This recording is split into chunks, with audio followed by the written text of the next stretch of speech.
أعوذ بالله من الشيطان الرجيم. بسم الله الرحمن الرحيم.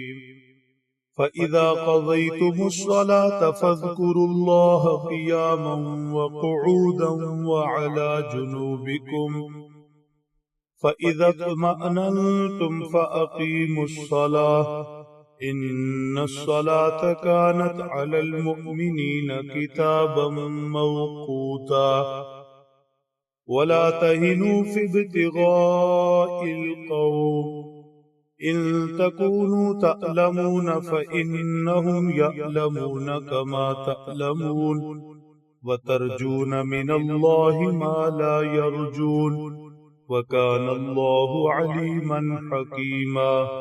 صدق اللہ العظیم.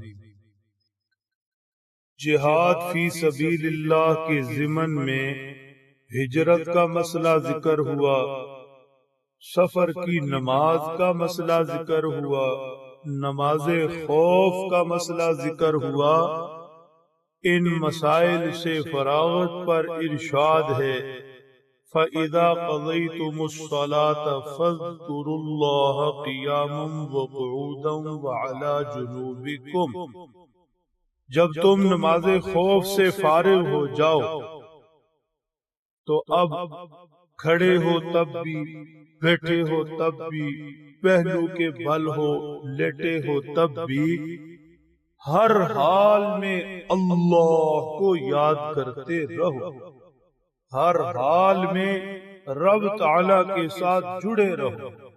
یہاں تک کہ میدان جہاد گرم ہو چکا، دشمن مد مقابل آ چکا، دو بدو مقابلہ ہو رہا، اللہ کی یاد بہر صورت رہے.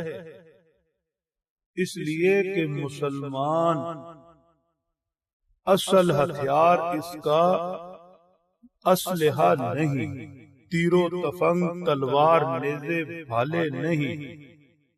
مسلمان کا اصل ہتھیار اور مسلمان کی اصل طاقت اللہ سبحانہ و تعالی کی نصرت ہے، اللہ کی نصرت ہے.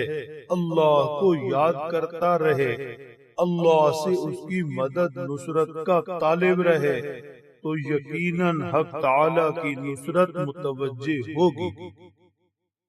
حضرت عبداللہ ابن عباس رضی اللہ تعالی عنہما رئیس المفسرین نے ارشاد فرمایا، وہ شخص جس کی عقل جاتی رہے، مطلب عقل کام کرنا چھوڑ دے، وہ تو اللہ کی یاد سے غافل ہو تو معذور ہے.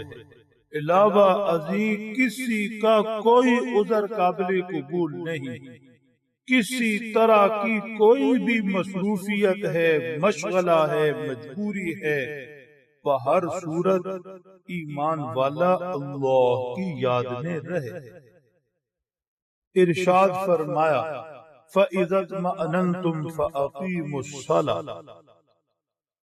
جب دشمن سے حملے کا خوف جاتا رہے، اطمینان ہو جائے، تو پھر نماز کو پورے آداب کے ساتھ، تعدیل ارکان کے ساتھ ادا کرو، اور نماز کو اس کے اوقات کی پابندی کے ساتھ ادا کرو. اس لیے ان الصلاۃ کانت علی المؤمنین کتابا موقوتا، صرف نماز پڑھنا نہیں، اللہ نے ایمان والوں پر نماز کے اوقات بھی ضروری قرار دیے ہیں. ان اوقات کی رعایت رکھنا مطلب پورے اہتمام کے ساتھ نماز کا پابند رہنا. ایسے نہیں جب جی میں آیا پڑھ لی، نہیں، نماز کو ہر کام پر اہمیت دو. نصیحت فرمائی وَلَا تَهِنُوا فِي ابْتِغَاءِ الْقَوْمِ. کفار کے تعاقب میں ان کے خلاف جہاد کرنے کے حوالہ سے سستی مت دکھاؤ، ہمت مت ہارو، کفار کا تعاقب جاری رکھو پورے عزم کے ساتھ، ایمانی غیرت اور جرت کے ساتھ.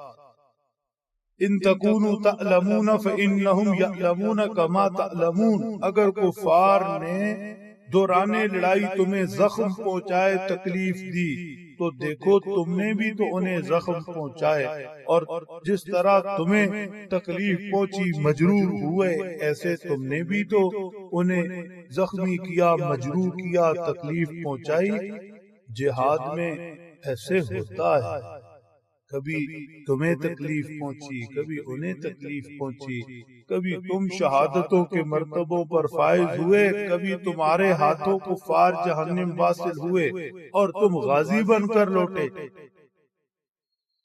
مسلمان بہر صورت کامیاب ہے، تکلیف پہنچائے تب بھی، تکلیف اٹھائے تب بھی، جان کی بازی لگا دے، شہادت کا مرتبہ پا جائے تب بھی کامیاب، واپس لوٹے غازی تب بھی کامیاب۔ فرمایا وَكَانَ اللَّهُ عَلِيمًا حَكِيمًا، اللہ علم والے ہیں، تمہارے ہر عمل کو جانتے ہیں، ظاہری عمل بھی، باطنی احوال بھی، دل کی کیفیت بھی، کس کے دل میں کتنا جذبہ، سچا جذبہ، کیسا اخلاص، کتنا اخلاص، رب کی رضا مطلوب، سب جانتے ہیں، لہذا اپنے علم کے موافق تمہیں اجر دیں گے۔ حکمت والے بھی ہیں، کبھی فتح، کبھی شکست، کبھی شہادتیں، کبھی غازی بن کر لوٹنا، کبھی اپنوں کے جنازے اٹھانا، کبھی دشمن پر غالب آنا، یہ سب اللہ کی حکمتیں ہیں۔